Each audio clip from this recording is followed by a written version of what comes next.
Greetings. Nigel Bramston here, and it's very good to see you.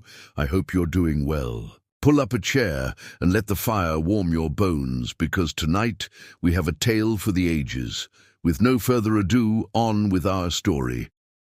In the old kingdom of Valemere, long before time began keeping proper count, there ruled a man history barely remembers. King Edric, they called him, a ruler both proud and patient, whose word carried the weight of a hammer strike.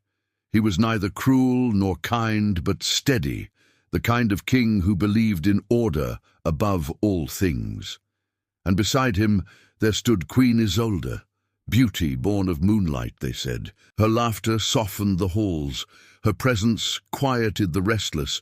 The people adored her, the king adored her, and so, inevitably, so did another. Sir Alaric, a member of the royal council, wise, loyal, and dangerously human. He had served the crown for decades, and in that service had found himself helplessly devoted not to the throne, but to the woman upon it. What began as fleeting glances in council meetings grew into stolen whispers in the gardens, and then into a love they both swore to keep secret. But secrets, as they often do in royal halls, rot faster than corpses. One night, a servant overheard the wrong name whispered in the Queen's chambers. By dawn, the king knew. Edric did not rage, not outwardly. He was too precise for that. Instead, he summoned his royal wizard Maela, a man of impossible age and unfathomable patience. The king told him, "I want the man gone, banished to the edges of the world. No blade, no blood, just absence." Maela bowed, but his eyes did not. You see, Maela had long known of the affair. He had seen the stolen glances, heard the hushed laughter echoing down the stone corridors. He pitied Alaric, admired his courage to love the untouchable, and as for the Queen, Maela adored her in a quiet, poisonous way. So when his king demanded vengeance, the wizard gave him exactly what he asked for, only not in the way the king imagined.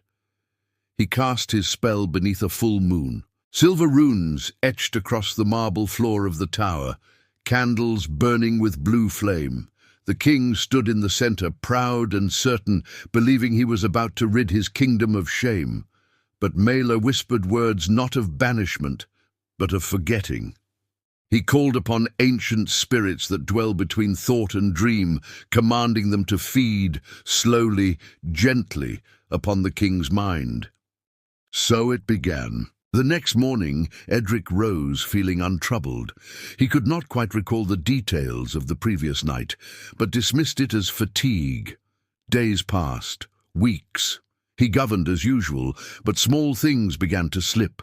The names of servants he'd known for years, the order of his own royal seal, the colour of his daughter's eyes, nothing too alarming, not yet. But Maela watched, and each night when the king slept, another thread was plucked from the tapestry of his mind. By midwinter, Edric would stare at his reflection and struggle to place the man looking back. He still remembered duty, still wore the crown, but the stories behind every scar on his hands, gone. The Queen grew frightened. At first she believed it was grief consuming him. Then guilt. Then she stopped believing anything at all. As the months bled into one another, the king's memory withered like parchment in flame. He forgot his meals, his ministers, even his enemies. Soon he forgot why he was king. He would wander the corridors of the castle, muttering to portraits whose names escaped him. The courtiers pitied him, then mocked him, then feared him. And still the wizard smiled. By the year's end, Edric no longer recognized his wife. He called her the lady with the sad eyes. Each morning she would greet him as if for the first time, and each night he would look at her in confusion, sometimes wonder, sometimes fear. Maela's work was nearly complete. The king had become a hollow crown, a vessel without memory, a ruler without self. But curses, like secrets, have a way of turning back on those who cast them. One night, when the moon was high and the king sat alone in the great hall, Mela came to admire his handiwork. He whispered softly, "Do you remember me, my liege?" The king blinked, tilting his head. "I remember the stars," he murmured, "and something about a promise, but I've forgotten who I made it to." For the first time, Mela's smile faltered.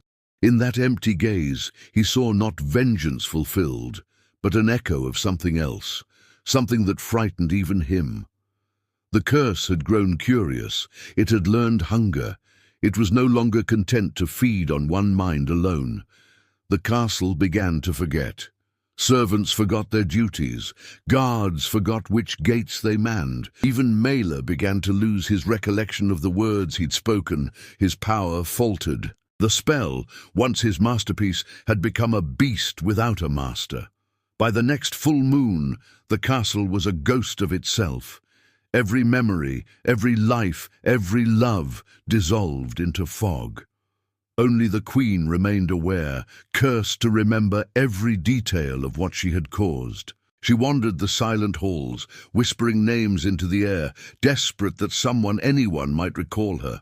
No one ever did. They say that centuries later, travelers who stumble upon the ruins of Valemere hear voices in the fog, fragments of forgotten lives, a man reciting decrees he no longer understands, a woman sobbing for a face she cannot name, and sometimes, faintest of all, the whisper of an old wizard, pleading to remember the words of his own curse. Such is the price of vengeance and the peril of memory, because to forget is not always mercy. Sometimes it's punishment that never ends. Thank you so much for listening. I'm Nigel Bramston, and I hope you enjoyed this story. Don't forget to like, subscribe, and hit that bell for more tales from the shadows.